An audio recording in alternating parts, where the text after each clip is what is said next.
트럼프 대통령이 불법 이민자 추방을 일시 정지시킨 판사의 탄핵을 주장하자 보수 성향의 존 로버츠 연방 대법원장이 이례적으로 부적절한 발언이라며 성명을 냈습니다.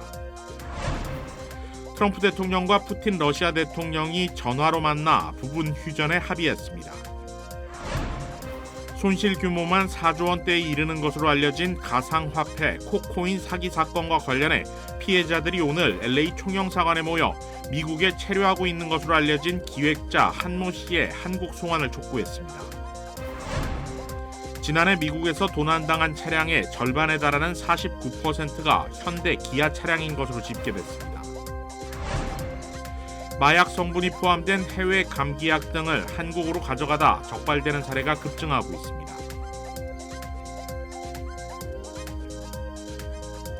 매일 아침 마리아, 샘, 알렉스, 에이미는 단지 비즈니스를 하는 게 아닙니다. 꿈을 만들어가고 있죠. CBB는 각 비즈니스의 이야기를 알고 고객 한 분 한 분께 꼭 맞는 솔루션을 제공합니다. 저희가 만드는 것은 단지 금융거래 관계가 아닙니다. 고객 한 분 한 분과의 파트너십입니다. CBB and me. CBB and me. CBB and me. CBB뱅크, 고객 한 분 한 분을 위한 금융 파트너십을 만듭니다. 시청자 여러분 안녕하십니까? KBS 아메리카 뉴스입니다. 트럼프 대통령이 이른바 적성국 국민법을 동원해 불법 이민자를 추방한 것을 놓고 행정부와 사법부 간 갈등이 확대되고 있습니다. 트럼프 정부 인사에 이어 오늘 트럼프 대통령까지 직접 나서 추방 일시 정지 명령을 내린 판사를 탄핵해야 한다면서 공격하자 곧바로 보수 성향의 대법원장이 이례적으로 성명을 내고 부적절하다고 반박했습니다. 트럼프 대통령은 적성국 국민법을 동원한 불법 이민자 추방을 일시 중지할 것을 명령한 연방 판사를 겨냥해 급진적 좌파 판사는 대통령에 당선되지 않았다라면서 탄핵해야 한다고 밝혔습니다. 이에 보수 성향의 존 로버츠 연방 대법원장은 성명을 내고 지난 200년 이상 법관 탄핵은 사법부 결정을 둘러싼 이견에 대한 적절한 대응이 아니라는 것이 입증되어 왔다고 말했습니다. 그러면서 그 목적을 위해서는 일반적인 항소 절차가 존재한다라고 밝혔습니다. 연방 판사의 탄핵에는 하원의 과반 찬성과 상원 3분의 2의 지지가 필요해 공화당 독자적으로 법관 탄핵은 불가능한 상황입니다. 미 역사상 15명의 판사에 대한 탄핵 소추가 진행돼 8명만 실제 탄핵당했다고 AP통신은 보도했습니다. 트럼프 대통령과 푸틴 러시아 대통령이 전화로 만나 부분 휴전에 합의했습니다. 조빈나 기자가 보도합니다. 러시아와 미국이 우크라이나 전쟁 부분 휴전에 합의했습니다. 지난달 12일 이후 한 달여 만에 이루어진 90분간의 전화 통화에서 두 정상은 에너지와 인프라 시설에 대한 공격을 30일간 중단하기로 했습니다. 당초 트럼프 미국 대통령은 지난 11일 우크라이나와 합의한 30일 전면 휴전안을 러시아도 수용하라고 촉구했습니다. 하지만 푸틴 러시아 대통령이 이날 통화에서도 휴전에 대한 효과적인 통제 방안, 우크라이나군의 재무장 중단 등을 이유로 들며 사실상 거부하자 트럼프 대통령이 통화 중 수정안을 제시했다는 게 러시아 크렘린궁의 설명입니다. 크렘린궁은 이에 푸틴 대통령이 긍정적으로 반응하며 즉시 군에 해당 명령을 내렸다고 밝혔습니다. 미국 백악관은 부분 휴전에 그치지 않고 협상이 계속될 것이라는 점을 강조했습니다. 두 정상이 흑해 해상에서의 휴전 이행과 전면적인 휴전 그리고 영구적 평화에 관한 협상을 중동에서 즉시 시작하기로 합의했다고 밝혔습니다. 트럼프 대통령은 푸틴 대통령과의 통화가 매우 좋았고 생산적이었다며 만족감을 표시했습니다.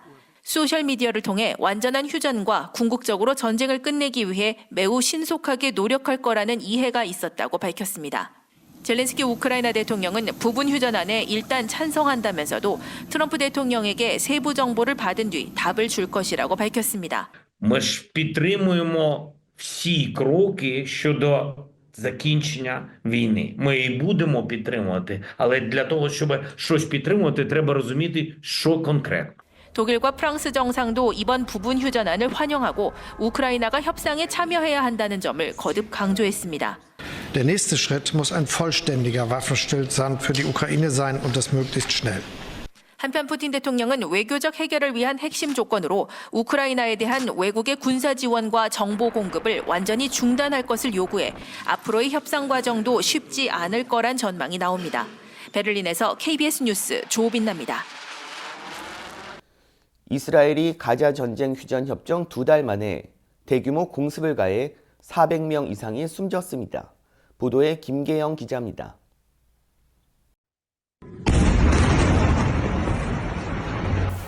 어둠이 짙은 가자 지구에 큰 폭발이 일어납니다.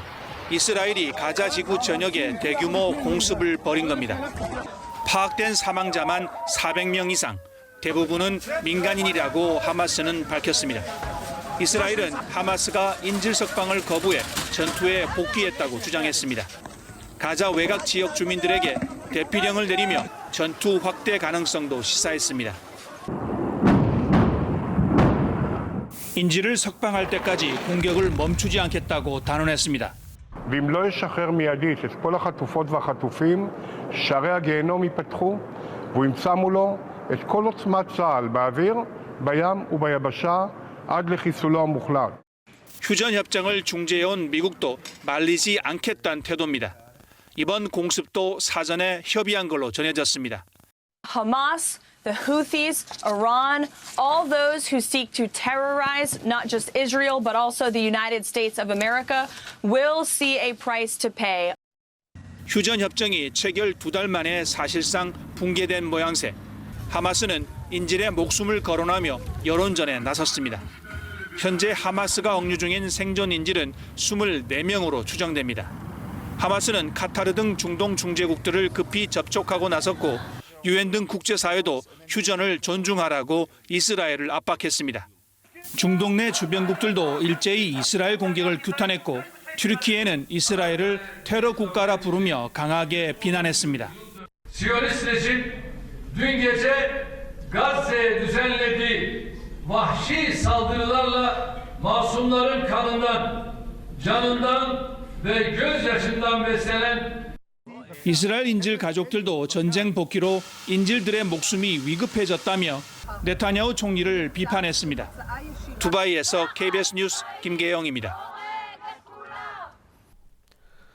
한국은 물론 미국 등 다양한 국가에서 다단계 투자 사기 의혹을 받고 있는 토큰 플랫폼 사업 기획자의 한국 송환을 촉구하는 집회가 오늘 LA 총영사관 앞에서 개최됐습니다.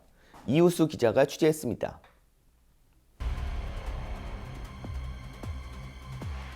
부자가 되겠다 싶은 생각이 딱 들더라고요. 돈? 아니에요. 돈 안 드립니다. 달러 안 드려요.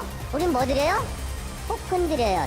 신뢰가 깨지는데 이게 금이 아니라 돈이 아니라 똥이 된 거죠. 지난해 1월 5일 KBS 추적 60분에서는 가상자산 코인 열풍과 이와 관련된 피해 논란을 담은 사라진 4조 원 토큰과 다단계 편을 방송했습니다. 여기서 말하는 토큰은 플랫폼 투자처인 KOK 플레이 앱에서 통용되는 가상화폐를 뜻하는데 투자자들이 일정 금액을 예치하면 해당 금액에 상응하는 토큰이 지급되고 이에 더해 은행보다 높은 이자가 같은 방식으로 지급되는 구조입니다. 90만 명 이상의 투자 피해자를 양산한 것으로 추산되고 있는 KOK 토큰 사태에 관련 LA에서도 이를 규탄하는 집회가 열렸습니다. 주최 측은 KOK 토큰 사태의 기획자로 지목된 한 모 씨가 다른 공범 용의자들과 함께 라스베이거스에 머물고 있는 영상을 공개하며 조속한 시일 내 한국 송환이 이루어져야 할 것이라고 밝혔습니다. 인터폴 적색 수배자입니다. 어떻게 적색 수배자가 라스베가스에서 그 많은 사람들 앞에서 떳떳이 웃으면서 도박을 하고 있는지 저는 정말 이해가 납득이 되지 않습니다. LA 지역 피해자들도 오늘 집회에 모습을 드러냈습니다. 미국 측 피해자는 최소 10,000여 명에 달하고 있는 것으로 추산되고 있는데 LA 지역에서는 지난 2022년부터 투자가 성행한 것으로 전해졌습니다. 한인 피해자들은 순간적으로 큰 수익을 낼 수 있었기 때문에 달콤한 유혹을 뿌리치기 어려웠다고 전했습니다. 한 달에 진짜로 3만 불씩 버는 사람들도 제 눈으로 확인했고요. 투자자들에 따르면 교회 등 한인들이 많이 모이는 곳에서 자연스레 다단계 방식으로 투자 권유가 이루어졌고 LA 한인타운에 자리한 사무실에서 투자 설명회도 여러 차례 개최됐다고 합니다.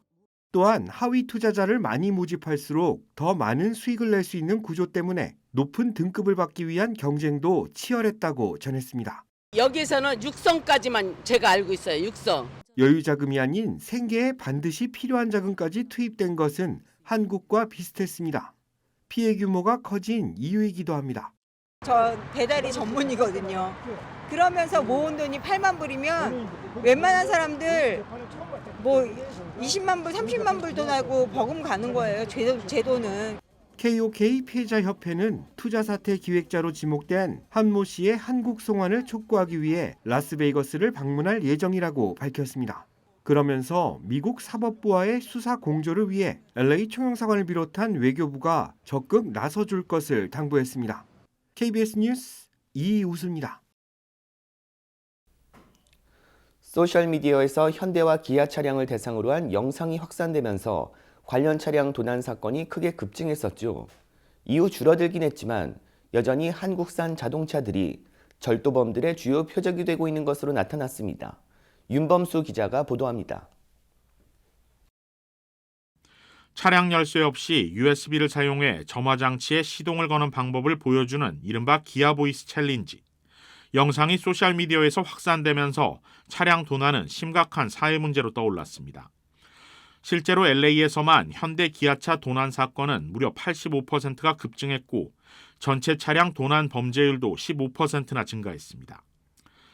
전미보험범죄국 NICB가 발표한 자료에 따르면 해당 영상이 확산되기 시작한 2020년부터 전체 차량 절도 범죄가 치솟기 시작해 2023년 전국에서 모두 100만 건을 넘어섰습니다. 이후 각 지역 경찰이 수사를 강화하고 보안에 취약한 차량 소유주들을 대상으로 소프트웨어 업그레이드와 도난 방지 장치 무료 설치가 이뤄지면서 유행처럼 번지던 차량 절도는 지난해부터 다시 2020년 수준인 85만여 대까지 감소했습니다. 그럼에도 여전히 한국 브랜드 차량은 범죄자들의 표적에서 벗어나지 못했습니다. 보험범죄국이 공개한 집계에 따르면 지난해 가장 많은 도난 피해를 입은 10대 차종 중 1위가 현대 엘란트라, 2위가 현대 소나타였습니다. 또 기아 옵티마가 5위, 기아 소울이 7위를 기록해 도난 차량 10종 가운데 4종이 한국 브랜드 차량이었습니다. 1위부터 10위까지의 도난 차량 가운데 절반에 달하는 49%가 한국 브랜드 차량이었습니다. 이번에 발표된 순위에는 혼다 어코드와 도요타 캠리, 쉐비 실버라도 등 미국과 일본 차량도 포함돼 있어 단순히 한국 차가 도난에 더 취약하다고 단정할 수는 없습니다. 차량 보안 장치가 견고한 고급 차종보다는 상대적으로 대중적이고 많이 판매가 된 차량들이 도난 대상이 된 것으로 볼 수 있습니다. 문제는 보안이 강화됐다 해도 여전히 완벽하지 않다는 점입니다. 차량 리모트에서 발신되는 신호를 가로채는 이른바 릴레이 어택이 대표적인데 보안을 위해 매번 신호가 바뀌는 롤링 코드까지 캡처가 가능합니다. 저렴한 가격의 장비와 노트북 정도로 가능하고 안테나나 신호 증폭기를 사용하면 수십 야드 밖에서도 신호를 잡을 수 있어 범죄에 악용되고 있습니다. 보험범죄국은 2020년 이후 킬레스 엔트리 시스템을 갖춘 차량을 대상으로 관련 범죄가 급증했다고 밝혔습니다. 이에 자동차 업체들은 차량 간 거리와 위치를 정확히 측정하는 초광대역 기술을 도입해 신호 캡처를 차단하거나 원격 시동이 가능한 차량의 경우 모바일 앱에 핀 입력 기능을 추가하는 등 보안 강화에 나서고 있습니다. 그러나 이전에 출시된 차량들의 경우 이러한 보안 기술이 적용되지 않은 만큼 여전히 범죄 위험에 노출된 상태입니다. 경찰은 구형 모델 차량의 경우 가급적 차고에 주차하거나 공공장소에서는 스티어링 휠락 등 물리적 잠금 장치를 사용할 것을 권고하고 있습니다. KBS 뉴스 윤범수입니다. 뉴욕 경찰은 노인을 치고 달아난 뺑소니 운전자 수배에 나섰습니다. KBTV 주현우 기자입니다. 지난 3월 14일 금요일 밤 머레이힐에서 한 노인이 차에 치이는 사고가 발생했습니다. 경찰에 따르면 피해자는 78세 여성 정수공 씨로 밤 9시 40분경 파슨스 블러바드 인근 노던 블러바드에서 길을 건너려다 사고를 당했습니다. 수사당국은 피해자를 친 차량이 회색 미니밴일 가능성이 높다고 전했습니다. NYPD는 피해자가 노던 블러바드 도로를 건너고 있었으며 서쪽 방향으로 주행 중이던 미니밴이 피해자를 들이받고 147스트릿 방향으로 도주했다고 밝혔습니다. 응급구조대가 현장에 도착해 피해자를 인근 병원으로 긴급 이송했지만 피해 여성은 결국 사망 판정을 받았습니다. 피해자는 사건 현장에서 약 1마일 떨어진 스테이션 로드와 158스트릿에 위치한 아파트에 거주해온 것으로 알려졌습니다.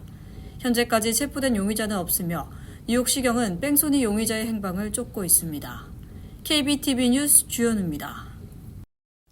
지난해 6월 우주 캡슐 스타라이너를 타고 국제우주정거장으로 시험비행을 떠났던 우주비행사 2명이 9개월여 만에 지구로 돌아왔습니다. 미 항공우주국과 스페이스X는 국제우주정거장에서 체류하던 부치 윌모어와 수니 윌리엄스 등 4명을 태운 우주 캡슐이 2시 38분쯤 플로리다 앞바다로 돌아오는 모습을 생중계했습니다. 드래곤 캡슐은 입수하기 약 4분 전에 낙하산을 펴고 하강 속도를 줄인 뒤 바다에 내려앉았습니다. 이날 지구로 돌아온 우주비행사 가운데 나사 소속 윌모어와 윌리엄스는 지난해 6월 5일 약 8일간의 우주 체류 여정으로 지구를 떠났다가 287일 만에 돌아오게 됐습니다. 이들은 여러 결함이 발견되면서 발이 묶여 국제우주정거장에서 장기 체류했습니다. 북가주에서 지진이 발생해 샌프란시스코 주민들도 흔들림을 느꼈습니다. 연방지질조사국에 따르면 어제 저녁 7시 46분쯤 북가주 더블린에서 1마일 떨어진 지점에서 규모 3.9 지진이 발생했습니다. 진원지는 프레젠트에서 1마일, 헤이워드에서 1마일 떨어진 곳으로 진원의 깊이는 지하 7.3마일입니다. 지진의 규모는 처음에 4.2로 발표됐다가 이후 3.9로 조정됐습니다. 이번 지진으로 더블린과 콩코드 근처에서는 가벼운 피해로 이어질 수 있는 중간 정도의 진동이 보고됐습니다. 약 35마일 떨어진 샌프란시스코를 비롯해 프레몬트 주민들도 약간 흔들림을 느꼈습니다. 지진으로 인한 인명이나 재산 피해는 보고되지 않은 가운데 최근 3년간 데이터 샘플에 따르면 캘리포니아주, 네바다주에서는 매년 규모 4에서 5 지진이 평균 25차례 발생했습니다. 마약 성분이 포함된 해외 감기약 등을 한국으로 들여오다 적발되는 사례가 급증하고 있습니다. 김지숙 기자가 보도합니다. 엑스레이 화면에 작은 원이 다량 포착됩니다. 알약이란 의미. 화물을 뜯어보니 해외에선 흔히 유통되는 감기약이지만 마약 성분이 들어있는 약품입니다. 베트남에서 들어온 택배입니다. 라면도 있고 일반적인 물건처럼 보이는데 문제가 된 건 바로 이 감기약 때문이었습니다. 문제의 성분은 마약류인 덱스트로메토르판. 같은 성분의 이 미국 감기약도 현지에선 합법 판매되지만 국내에선 마약류로 분류합니다. 마약 성분이 함유가 돼 있는 약들이고요. 가족이 아프다니까 저희 약 효과가 좋아요라고 하고 보냈는데 한국에선 허용이 안 된 약품이니까. 마약류 의약품은 지난해 37kg가량이 세관에서 적발됐습니다. 4년 전보다 43배 늘었습니다. 감기약인 줄 알고 사왔다 세관에서 걸렸다는 경험담도 온라인에서 쉽게 찾아볼 수 있습니다. 문제는 모르고 샀다고 해도 무조건 입건된다는 사실입니다. 상습성이 있다고 판단되면 마약 밀수 혐의로 처벌 대상입니다. 지금은 부지에 의해서 들고 들어오신 분들이 비율이 훨씬 높습니다. 정상관계 참작 사실은 될지 몰라도 그렇기 때문에 제가 되지 않는다라고 할 수는 없는 것이거든요. 관세청은 해외 의약품을 살 땐 마약류 함유 여부를 확인하라고 권고하지만 꼭 필요한 의약품이 아니라면 아예 안 사는 게 더 현실적입니다. KBS 뉴스 김지숙입니다. 보건의학적 관점에서 노인이 건강한 신체 기능을 유지하는 나이가 점점 높아지고 있다는 분석 결과가 나왔습니다. 아주대 의료원 이윤환 노인보건연구센터 교수는 오늘 건강 노화를 고려할 때 현재 70세는 예전 65세 수준이라고 말했습니다.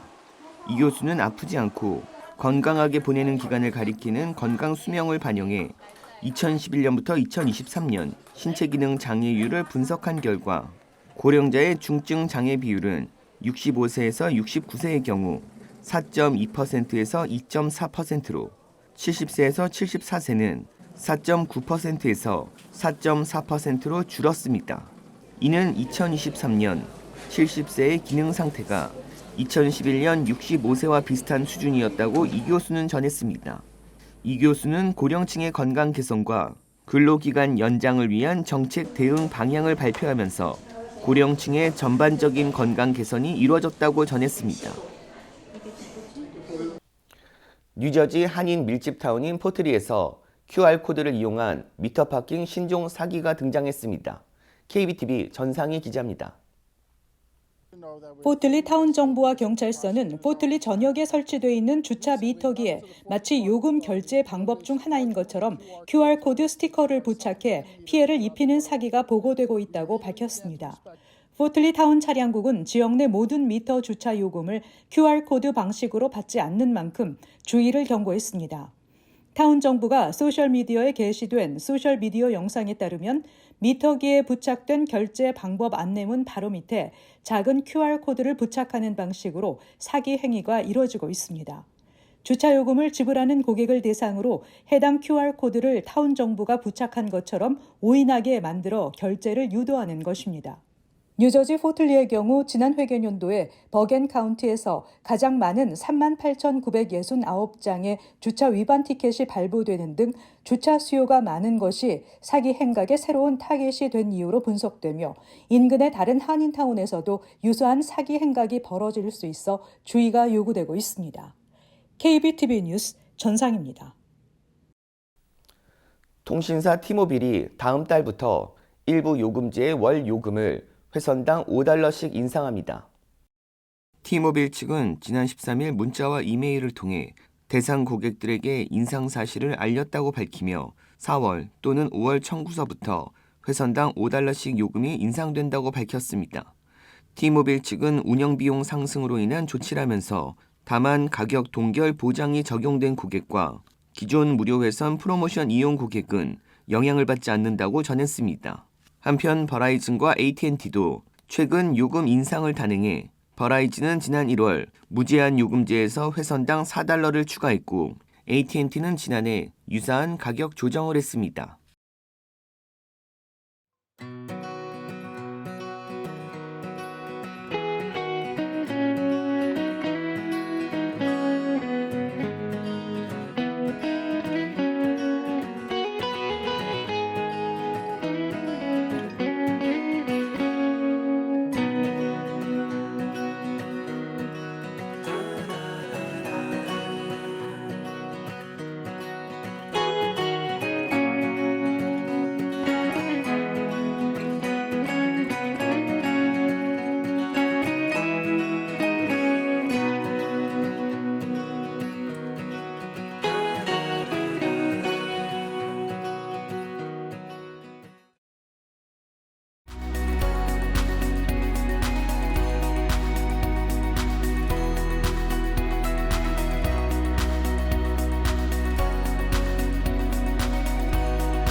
KBS 아메리칸 뉴스 마칩니다.